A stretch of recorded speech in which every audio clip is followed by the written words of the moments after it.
What's up, guy and girl players of World of Warcraft? This is Tarou, aka Tarou, bringing you this week's WoW Report, episode 38. For more free WoW guides, check out my website at taroowowguides.com.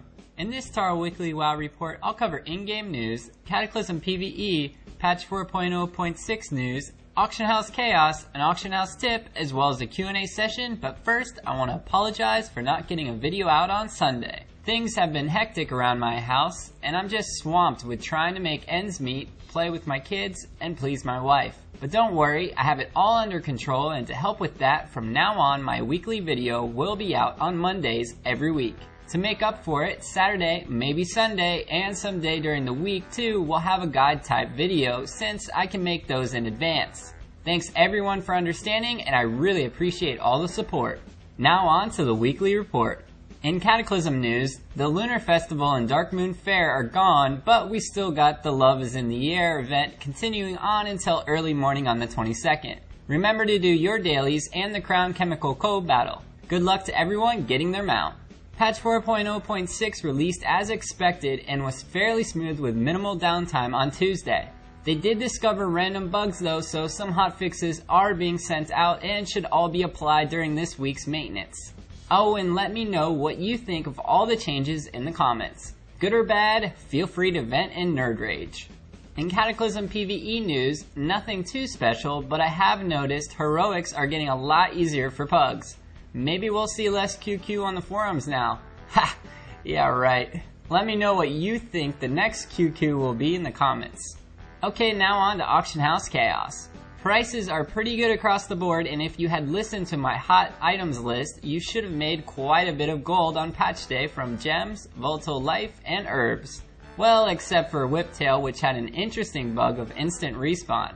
Players could just sit there and pick Whiptail forever. Pretty funny bug that crashed the Whiptail price. Volatile life was also interesting and went all the way up to 15 gold per on my server and slowly declined until it reached pre-patch prices today. I made about 25k just buying and selling it.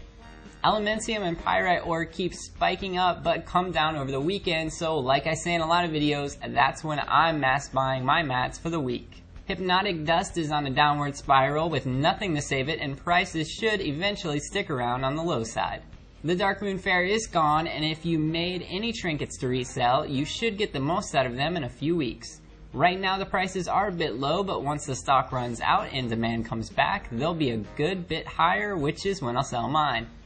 Alright, moving on to this week's auction house tip. Managing your mail can be quite a hassle. Get the add-on Postal to help with looting.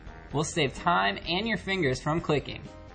In Blizzard news, it's their 20th anniversary and mad grats to them. The first game I played of theirs was Diablo 2 and I had a blast. They launched a mini site where new content will release, so be sure to check that out and find some neat stuff. Finally, I'd like to end this Tarou Weekly WoW Report answering a few questions you guys and girls have asked me over the last week. How long does it take to make a video? Well, it depends on the video. I do a lot of research and testing, but not including that, a typical guide type video takes around 10 hours. Can you get rid of the ads on your website? I'll be reworking my website and reducing the ads to 50% or less since I know they can annoy some people. Unfortunately, I may have to get creative to make up the revenue or Tarou WoW guides will be done for. Remember, I don't sell any guides, they're all free, so money has to come from somewhere.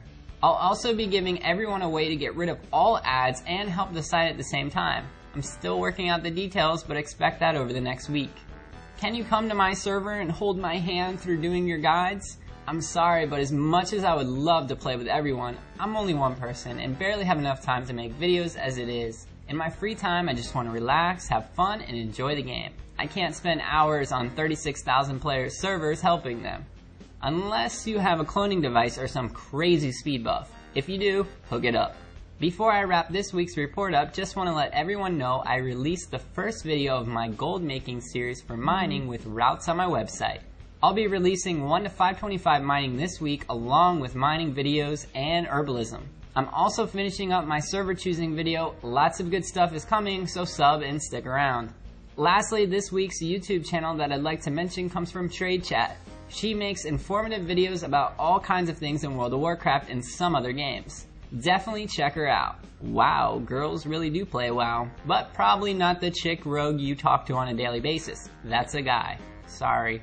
That's it for this week of Tarou's Weekly WoW Report, and I hope you liked it. Stay on top of the news, economy, and updates of WoW with Tarou's Weekly WoW Report. Please subscribe and visit TarouWoWguides.com for more free WoW guides and news. Thanks for watching. Now go! Tell me what you think of anything featured in this week's Tarou's Weekly WoW Report in the comment section below. Personally, I'm still puzzled with my buggy troll flight form.